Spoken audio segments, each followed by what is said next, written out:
नमस्कार, बोल्दैछु नवीन सापकोटा। आज कक्षा 12 को ऐच्छिक नेपाली अन्तर्गत आत्मजीवनी खण्डको आत्मजीवनीको परिचय, परिभाषा र तत्त्वहरूसँग सम्बन्धित सामग्री लिएर उपस्थित भएको छु। पक्कै पनि यस सामग्रीले यहाँहरूको अध्ययन अध्यापनमा सकारात्मक सहयोग पुग्नेछ भन्ने आशा गरेको छु। यदि यहाँहरू यस च्यानलमा नयाँ हुनुहुन्छ र यस्तै खालका सामग्रीहरू हेर्न र सुन्न चाहनुहुन्छ भने कृपया यस च्यानललाई सब्स्क्राइब गरिदिनुहोला र सँगैको बेल आइकनलाई पनि थिचिदिनुहोला। लौ त सुरु गरौँ आजको विषयवस्तु। आउनुहोस् सुरु गरौँ आजको विषयवस्तु। सबैभन्दा पहिला आत्मजीवनीको परिचय। आत्मजीवनी एक नवीन गद्य साहित्यिक विधा हो। कलात्मक तथा साहित्यिक ढङ्गबाट व्यक्ति स्वयंले लेखेको आफ्नै जीवनी नै आत्मजीवनी हो, अर्थात् स्रष्टाको आत्मकेन्द्रित आख्यानात्मक रचनालाई आत्मकथा भनिन्छ। आत्मविशेषण पद र कथा नाम पद जोडिएर बनेको आत्मकथा समस्त शब्द हो। यसको शाब्दिक अर्थ आफ्नो कथा भन्ने हुन्छ। यसलाई आत्मकथाका अतिरिक्त आत्मचरित्र, आत्मकहानी, आत्मजीवनी आदि नामले पनि चिन्ने गरिन्छ।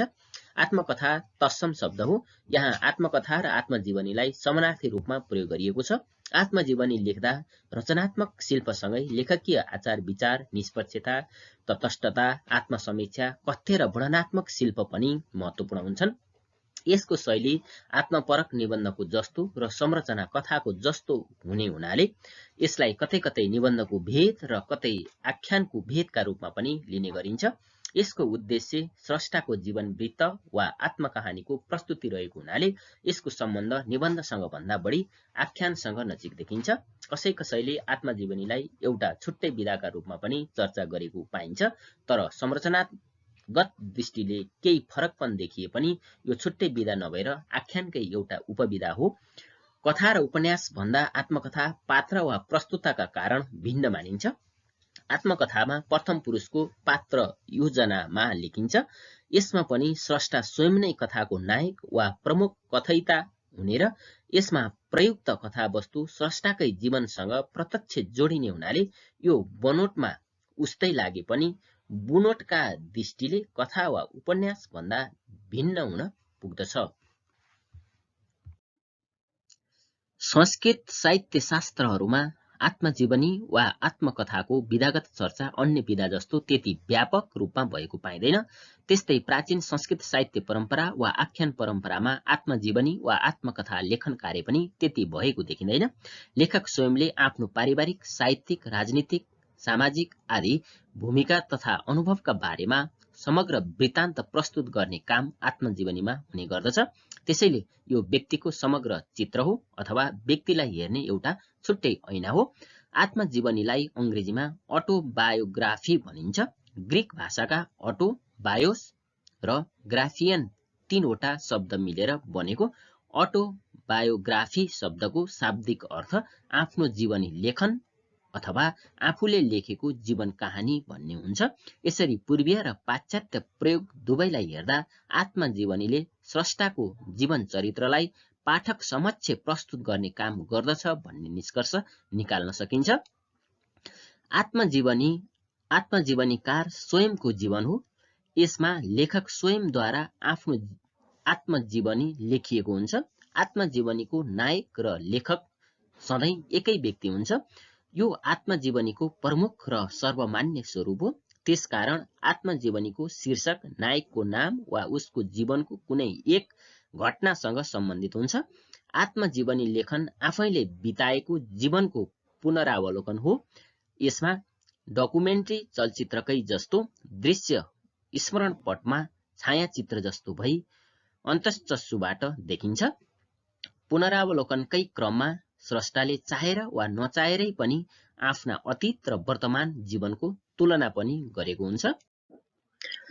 आफूले भोगेको जिन्दगीलाई सम्झँदै जाँदा उसलाई कहीँ जोश र शौर्य, कहीँ लज्जा र घृणा, कहीँ दया र करुणा, कहीँ उराट र दिगदारी एवं कहीँ प्रायश्चित र ज्ञान आदिको अनुभव हुन्छ। आत्मकथा लेखकले आफ्नो जीवनका मूल घटनाहरूलाई प्रभावकारी, आकर्षक र कुतूहलपूर्ण बनाउनका लागि आवश्यक प्रतीक र बिम्बहरूको छनौट पनि आत्मकथामा गर्न सक्छ र अभिव्यक्तिको गतिशीलता र घटनाको स्वाभाविक बहावका लागि गति, यति र लयको पनि आन्तरिक व्यवस्थापन मिलाउन सक्छ। आत्मकथालाई कसरी रोचक, मनोरञ्जक, कुतूहलपूर्ण र ज्ञानवर्धक बनाउने भन्ने कुराको जिम्मा स्रष्टा स्वयंलाई हुन्छ। आत्मजीवनी लेखनमा लेखक इमान्दार हुनु अनिवार्य छ। जीवन यात्राका विविध अनुभवहरूलाई समेत अनुभूत गराउने, आफ्नो जीवनमा भएका गलत कार्यबाट पश्चाताप गर्ने र असल कार्यबाट प्राप्त जस लिन आत्मकथाकारले आत्मकथा लेख्छ। लेखकलाई आफ्नो चरित्र आफै उद्घाटन तथा विश्लेषण गर्न अत्यन्त कठिनाइ हुन्छ, किनभने लेखक आत्मप्रशंसक भएर आफ्नो गुणको मात्र निरूपण गर्ने हुँदा आत्मकथामा अतिशयोक्ति प्रबलता रहने भए हुन्छ। अर्कोतर्फ आत्मसङ्कोचले गर्दा दोषलाई सार्वजनिक रूपमा प्रस्तुत गर्ने सामर्थ्य लेखकले राखेको हुँदैन, जसको परिणाम प्रस्तुत हुनुपर्ने कुराहरूलाई समेत कृत्रिम आवरणले पर्दा लगाइदिन सक्छ। आत्मकथामा लेखक स्वयंद्वारा आत्मपरक शैलीमा आफ्ना जीवनका बारेमा लेख्दछ, तसर्थ यो आत्मचरित्र प्रधान गद्य विधा हो। आत्मकथा भावुकता कम भएको, सत्य तथ्यमा आधारित जीवनका अनेकानेक भोगाई र घटनाको विवरणसहित श्रृङ्खलाबद्ध प्रस्तुति हो। आत्मजीवनीकार प्राय आफ्नो व्यक्तित्व प्रदर्शन र आत्मउद्घाटनमा बढी सजग रहन्छ। आत्मजीवनीकारले आफ्नै जीवनलाई उदङ्ग्याउने हुँदा यसमा आत्मप्रशंसाको अत्याधिक सम्भावना पनि रहन्छ। समयको दूरता, उमेर र स्मरण शक्तिका कारण आत्मजीवनीकारले जीवनका कतिपय बिर्सिसकेका विशिष्ट क्षणहरूलाई वर्तमानमा ल्याएर हेर्छ। कतिपय सम्झना रहेको विशिष्ट घटनाहरूसित सम्बद्ध पूरक घटना र तत्कालीन अनुभव अनुभूतिहरूको सम्झनालाई ताजा तुल्याउँछ। आत्मजीवनीकारले आफ्नो वैयक्तिक झुकाउका कारण सम्झिएका पुराना सत्य कुराहरूलाई लुकाउने, बङ्ग्याएर प्रस्तुत गर्ने सम्भावना पनि हुन्छ। आफूलाई आफू जस्तो लाग्छ त्यही अनुरूप आत्मजीवनी लेख्न पाइए पनि त्यससित असामञ्जस्य राख्ने कुराहरू लुकाउनु उपयुक्त हुँदैन। आत्मजीवनीकार त्यसप्रति कतिको निष्ठावान छ भन्ने कुराको परीक्षण पाठकले गरिरहेको हुन्छ। अब आत्मकथा वा आत्मजीवनीका बारेमा अझ स्पष्ट हुनका लागि केही सङ्घ संस्था वा विद्वानहरूले दिएका परिभाषाहरूलाई हेरौँ। सबैभन्दा पहिला इन्साइक्लोपिडिया ब्रिटानिकाले आत्मजीवनीका बारेमा दिएको परिभाषालाई हेरौँ। आत्मकथा एक व्यक्तिको जीवनको वर्णन हो जुन लेखकद्वारा लेखिएको हुन्छ। कसैले तृतीय पुरुष शैलीमा आत्मकथा लेख्न सक्छ, यद्यपि यो दुर्लभ सम्भावना हो। यदि तृतीय पुरुष शैलीमा आत्मकथा लेखिन्छ भने त्यसमा लेखक अक्षरशः श्रुति लेखन गराउने स्वयं आत्मकथाको नायक हुनु अनिवार्य छ र ऊ कुशल वक्ता वा लेखक हुनु अनिवार्य छ। नेपाली वृहत शब्दकोश। आफ्ना सम्बन्धमा आफैले लेखेको वा भनिएको कथा, आफैले बनाएको आत्मवृत्तान्त, आफ्नै जीवन चरित्र वा आत्मचरित्र। नेपाली शब्दसागर। आफैले बनाएको वा लेखेको आफ्नै कुरा वा कथा, आत्मवृत्तान्त, आत्मचरित्र, आत्मकहानी। Richard hell. आत्मकथा भनेको जीवनको कथा हो। यसमा जन्मदेखि स्रष्टाको वर्तमानसम्मको आत्मकहानीलाई समावेश गरिएको हुन्छ। रोअल्ड डेल। आत्मकथा मान्छेको एउटा किताब हो जुन उसको आफ्नो जीवनका बारेमा लेखेको हुन्छ र यसमा जीवनका राम्रा र नराम्रा सबै सन्दर्भहरू समावेश भएका हुन्छन्। डाक्टर नगेन्द्र। आत्मकथाकारले आफैको सम्बन्धमा मिथ्या बनाउँदैन, सपना सिर्जना गर्दैन, तर आफ्नो अतीतको मिठो, उज्यालो, अँध्यारो, रमणीय, असाधारण, साधारण परिस्थितिप्रति दृष्टि दिएको हुन्छ। अतीतलाई क्षणका लागि स्मृतिमा लिन्छ र आफ्नो वर्तमान तथा विगतको बीचमा केही सम्बन्ध र सूत्रहरू खोजी गर्दछ।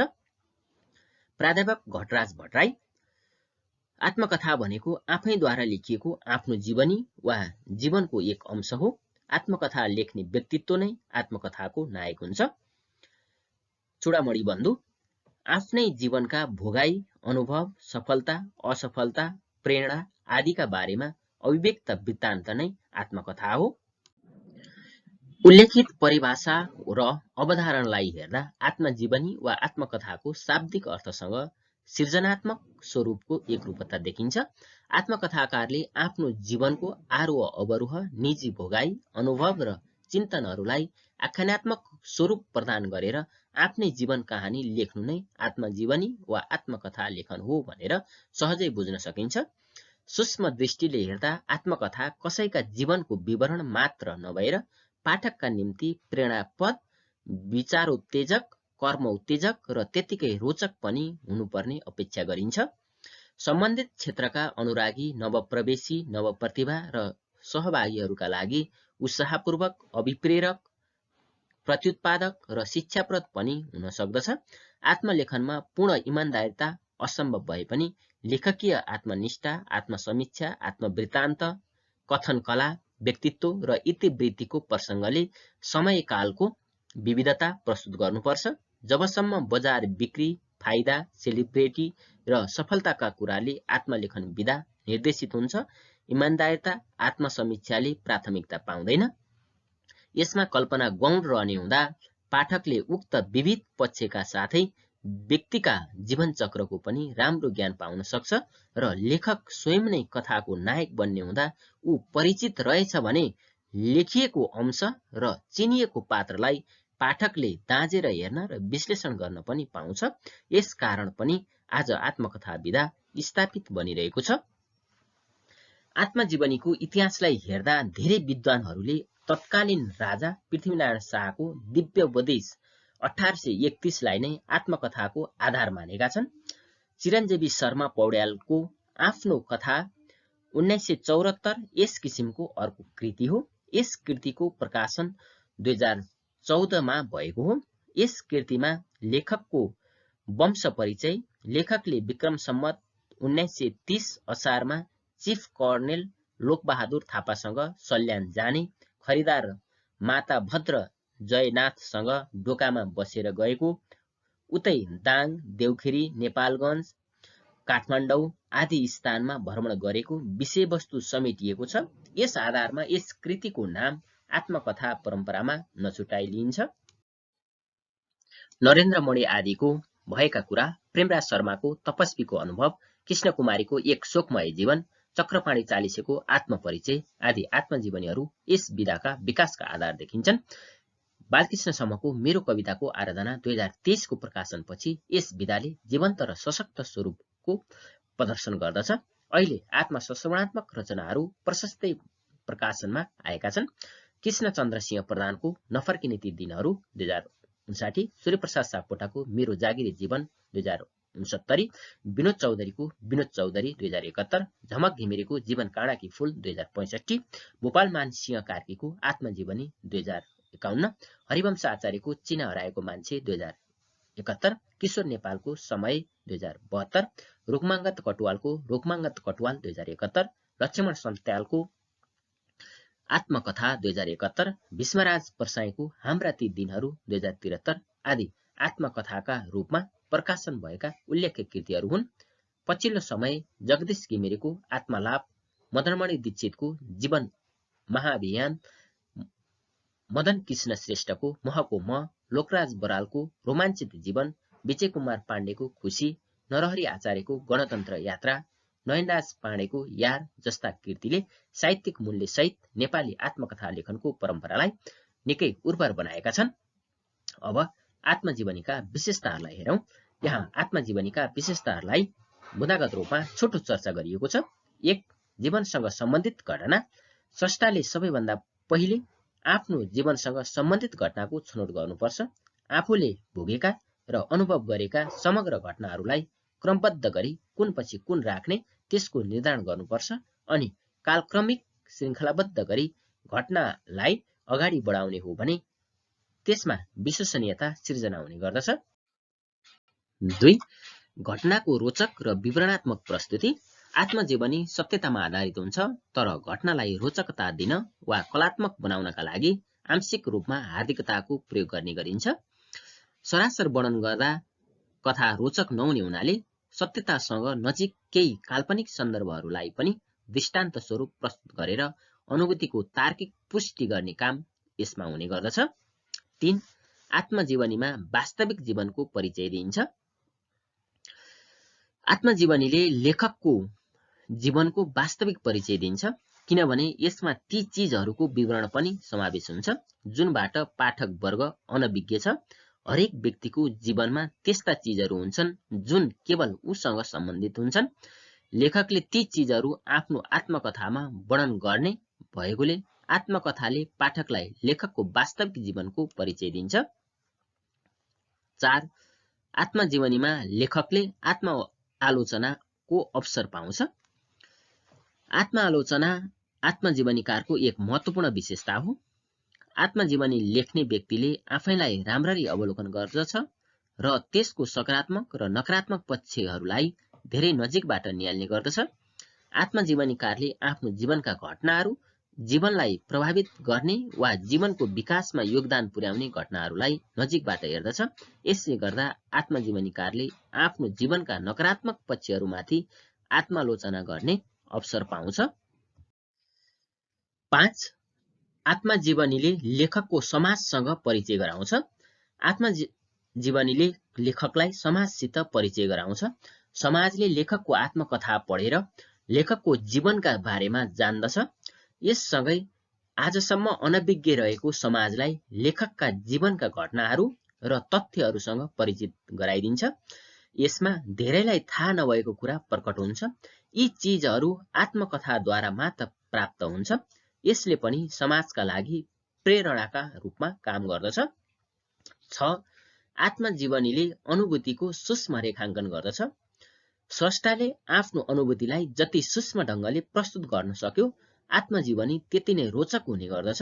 त्यसैले यसमा जीवनका साना साना घटनाहरूलाई पनि छोड्नु हुँदैन। विशेष गरी अनौपचारिक जीवनका सन्दर्भहरू, अज्ञानतावश गरिएका कार्यहरू, बाल्यावस्था, युवावस्था आदिमा गरिएका उमेरगत स्वभावसँग जोडिने उच्छृङ्खल वा मनोरञ्जनपूर्ण घटनाहरू, कतै भयावह र कतै आश्चर्यजनक अविस्मरणीय क्षणहरू आदिलाई सूक्ष्म रूपमा उभ्याउन सकेमा आत्मजीवनी सबल र सफल बन्दछ। 7. आत्मजीवनीमा सरल र सरस अभिव्यक्ति हुन्छ। आत्मजीवनी सरल भाषामा हुनुपर्छ र यो सरस पनि हुनुपर्छ। आत्मकथा व्यक्तिको पाण्डित्य प्रदर्शन गर्ने माध्यम बन्नु हुँदैन। कथानायक जतिसुकै बौद्धिक भए पनि यस कृतिका पाठक चाहिँ सर्वसाधारण व्यक्तिहरू हुन् भन्ने कुराको बोध स्रष्टामा भयो भने कृति आफैमा सरल हुन्छ। साथै सरासर आफ्नो जीवन कहानी सुनाउनु स्रष्टाको उद्देश्य बन्नु हुँदैन। प्रतिवेदनात्मक लेखन आत्मकथा होइन। यसलाई सरस एवं आलङ्कारिक बनाउने काम स्रष्टाले गर्नुपर्छ। सुललित भाषाशैली, मनोरञ्जनपूर्ण प्रस्तुति र कुतूहलपूर्ण घटना विन्यासले आत्मकथालाई अत्यन्त रोचक बनाउने गर्दछ। 8. आत्मजीवनीले घोषित उत्प्रेरणा र जीवनमुखी सन्देश दिन्छ। कसैलाई कुनै शिक्षा वा उद्देश्य दिनु आत्मजीवनी लेखनको उद्देश्य होइन, तर आफ्नो जीवनमा सफल व्यक्तित्वहरूको आत्मकथाले पाठकलाई जीवनका लागि उत्प्रेरणा प्रदान गर्ने गर्दछ। यसले पाठकमा अपार उत्सुकता सिर्जना गर्ने काम गर्दछ, तर लेखकले उक्त कुरोलाई घोषित रूपमा नै प्रस्तुत गर्नु चाहिँ हुँदैन। पाठकले कृति पढ्दै जाँदा स्वतःस्फूर्त रूपमा कुनै उत्प्रेरणा वा शिक्षा ग्रहण गर्नु आत्मजीवनीको सफल पक्ष हो। अन्त्यमा आत्मजीवनी विश्व साहित्यकै अत्यन्त लोकप्रिय र प्रभावकारी गद्य रचना हो। यसमा लेखकीय जीवनका सत्य घटनाहरूको प्रधानता हुन्छ, तर यसमा प्रयोग भएको घटनाले मानव जीवनको भोगाई र जीवन जगतको यथार्थ चित्र खिच्ने र सकेसम्म साधारणीकरण गर्ने क्षमता राख्दछ। वैयक्तिक भोगाई वा अनुभवलाई पनि सार्वजनिक बनाउन सक्ने कथाले आत्मकथालाई लोकप्रिय बनाउँछ। सुन्दर आत्मजीवनीमा विश्वसनीयता अनिवार्य मानिन्छ। कतिपय आत्मजीवनी लेखकहरूले आफ्ना राम्रा कुरा जति लेख्ने र नराम्रा सन्दर्भहरूलाई लुकाइदिने गरेको पनि पाइन्छ, तर त्यसो गर्नु राम्रो होइन। जीवन आशा निराशा, असल खराब, सुन्दर कुरूप, गुण दोष आदि सबै कुराको समष्टि रूप हो। त्यसैले जीवनमा जे भएको छ त्यही प्रस्तुत गर्न सकियो भने त्यो आत्मजीवनी विश्वसनीय हुन्छ। आत्मजीवनी जीवनको यथार्थको दस्तावेज हो, काल्पनिक संसारको निर्माण होइन। अब आत्मजीवनीका तत्त्वहरूलाई हेरौँ। कुनै पनि वस्तु निर्माण गर्नका लागि आवश्यक पर्ने अवयवहरूलाई त्यस वस्तुका तत्त्वहरू भन्ने गरिन्छ। आत्मजीवनीका पनि निश्चित तत्त्वहरू छन्। यहाँ आत्मजीवनीका लागि आवश्यक तत्त्वहरूलाई क्रमैसँग छोटकरीमा चर्चा गरिएको छ। सुरुमा शीर्षक नामको चिनारी हो। यो आत्मजीवनीको प्रारम्भमा राखिएको हुन्छ। आत्मजीवनीको शीर्षकले मूलत रचनाभित्रको मुख्य विषयवस्तुलाई अभिव्यक्त गर्दछ। लेखकले आत्मजीवनीको मूल कथ्यलाई आधार मानी रचनाको शीर्षक चयन गर्न सक्छ। साथै आत्मजीवनीको शीर्षक नायकको नाम वा उसैको जीवनको कुनै एक घटनासँग सम्बन्धित पनि हुन सक्छ। आत्मजीवनीको शीर्षक आफैमा आकर्षक, छोटो र रचनाको विषयवस्तु सुहाउँदो छनौट गर्ने कुरामा आत्मजीवनीकार सचेत भने हुनुपर्दछ। अब विषयवस्तुलाई आत्मजीवनीको प्रमुख तत्त्वका रूपमा स्वीकार गरिएको छ। आत्मजीवनीको विषयवस्तु व्यक्ति हो। आत्मजीवनीमा आत्मजीवनीकारले जीवनका महत्त्वपूर्ण घटनाहरू, विषयवस्तुहरू वर्णन गरेको हुन्छ। लेखकको आत्मजीवनीमा वर्णन गरेका विषयमा सत्यता हुनुपर्दछ। आत्मजीवनीको विषय लेखकको वास्तविकतामा आधारित हुनुपर्दछ, जसमा उनीहरूका निजी भोगाई, सोचाइ, देखाइ, अनुभव, अनुभूति, कल्पना, भावना र विचारहरू समेटिएको हुन्छ। वस्तु वा विषयलाई आफ्ना जीवनका सुख दुःख, हाँसो आँसु, हर्ष विस्मयका रूपमा आत्मजीवनीमा अभिव्यक्त गरिएको हुन्छ।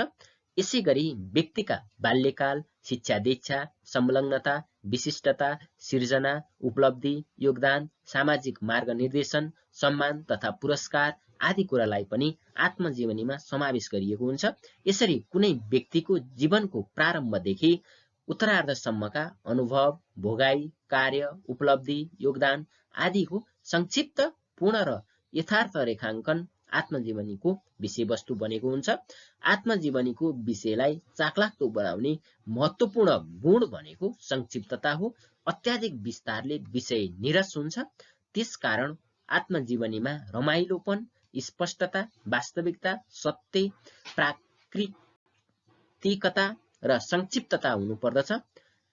यसले आत्मजीवनीलाई उत्कृष्ट बनाउँदछ। अब विचारलाई हेरौँ। आत्मजीवनीमा मूलतः व्यक्तिका विचारलाई प्रकाशमा ल्याउने काम गरिन्छ। आत्मजीवनीमा आत्मजीवनीकारको मस्तिष्कमा उत्पन्न विचारहरूको अभिव्यक्ति हुन्छ। आत्मजीवनीमा पाइने विचार आत्मजीवनीकारको अध्ययन, अनुभव र अभ्यासको परिणामका रूपमा रहेको हुन्छ। मान्छेको जीवन स्वयं अनुभवहरूको एउटा विशाल काव्य हो। यस काव्यमा मानव हुनुको भाव र नियमित प्रतिबिम्बित भएको तथ्य विचारको रूपमा आएको हुन्छ। आत्मजीवनीकारले आफ्ना भोगाई र जीवन अनुभवका क्रममा उपलब्ध भएका विभिन्न वस्तु तथ्यहरूलाई अन्तर्निरीक्षण गर्दै तिनबाट प्राप्त अनुभूतिलाई पाठक समक्ष विचारका रूपमा प्रस्तुत गरेको हुन्छ। आत्मजीवनीमा लेखकको विचार भावुकता, हार्दिकतायुक्त र रागात्मक अभिव्यक्तिका रूपमा आएको हुन्छ। व्यक्तिले सामाजिक, आर्थिक, सांस्कृतिक, वैज्ञानिक, साहित्यिक, राजनैतिक आदि विविध क्षेत्रमा प्रस्तुत गरेका धारणाहरू आत्मजीवनीमा विचारका रूपमा प्रस्तुत भएका हुन्छन्। यसबाहेक आत्मजीवनीका सर्जकले आफ्ना स्वतन्त्र धारणाहरू पनि प्रस्तुत गर्न सक्छन्। अब उद्देश्य। कुनै पनि साहित्यिक विधाको रचनाको निश्चित उद्देश्य रहेको हुन्छ। आत्मजीवनीको लेखनको उद्देश्य लेखकको आत्मप्रकाशन, लेखकको जीवनका महत्त्वपूर्ण सन्दर्भहरूको प्रस्तुति, सम्पूर्ण जीवनका विविध सन्दर्भप्रति पाठकलाई जानकारी गराउने आदि रहेको हुन्छ। आत्मजीवनीले आगामी पुस्तालाई मार्गदर्शन पनि गरेको हुन्छ। आत्मजीवनीकारका जीवनमा घटेका महत्त्वपूर्ण प्रमुख सत्य तथ्य घटनाका बारेमा अवगत गराउनु तथा मनोरञ्जन प्रदान गर्दै शिक्षा दिने उद्देश्य आत्मजीवनीको हो। आत्मजीवनी रचना गर्नुको खास अर्थ र अभिप्राय। आत्मजीवनीकारले जीवन अनुभवका आधारमा विभिन्न विषय र सन्दर्भसँगै आफ्ना मान्यता, विचार, धारणा एवं जीवन दर्शन पाठक सामु प्रस्तुत गर्ने उद्देश्य राखेको हुन्छ।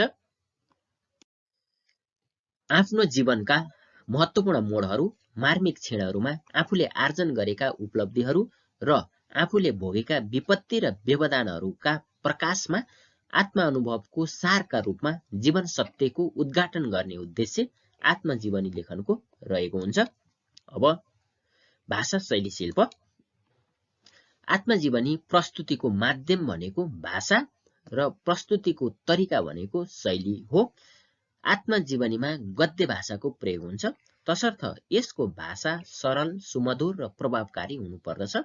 अतिशय कल्पना र भावुकतामा भन्दा तथ्यमा आधारित भएर आत्मजीवनी तयार गरिने भएकोले यसमा मूलतः अभिधार्थ बुझाउने किसिमको भाषाको प्रयोग गरिएको पाइन्छ।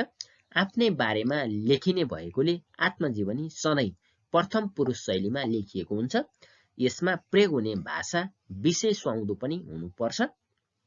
आकर्षक र रोचक शैलीमा लेखिएको आत्मजीवनीले पाठकलाई प्रभाव पार्न सक्षम हुन्छ। आत्मजीवनीमा प्रस्तुत भएको अनुभूति, विषयवस्तु, पात्र, परिवेश र सन्दर्भ अनुसारको भाषिक प्रयोगले आत्मजीवनीलाई सरल, सुबोध्य र रोमाञ्चक बनाउँछ। वाक्य गठनमा बिम्ब र प्रतीकको संयोजन गर्नु एवं भाषामा लयात्मकता ल्याउनु, स्थानीय लोकोक्ति तथा भाषिक प्रयुक्तिको संयोजन गर्नु आत्मजीवनीको वैशिष्ट्य हो। आत्मजीवनी लेखनको विषयवस्तु अनुसार यसको शैली वर्णनात्मक, संस्मरणात्मक, आत्मसंस्मरणात्मक, विश्लेषणात्मक, भावात्मक, आलङ्कारिक, सूत्रात्मक, चिन्तन प्रवाह आदि प्रकारको हुन सक्छ। हस्त आजको विषयवस्तु यति नै। यहाँहरूलाई यो विषयवस्तु कस्तो लाग्छ कृपया सल्लाह, सुझाव र प्रतिक्रिया दिन नबिर्सिनुहोला। यदि यहाँहरू यस च्यानलमा नयाँ हुनुहुन्छ र यस्तै खालका सामग्रीहरू हेर्न र सुन्न चाहनुहुन्छ भने कृपया यस च्यानललाई सब्स्क्राइब गर्न नभुल्नुहोला र सँगैको बेल आइकनलाई पनि थिचिदिनुहोला। फेरि अर्को सामग्रीमा भेट हुने नै छ। त्यतिन्जेलसम्मको लागि बिदा चाहन्छु। नमस्ते।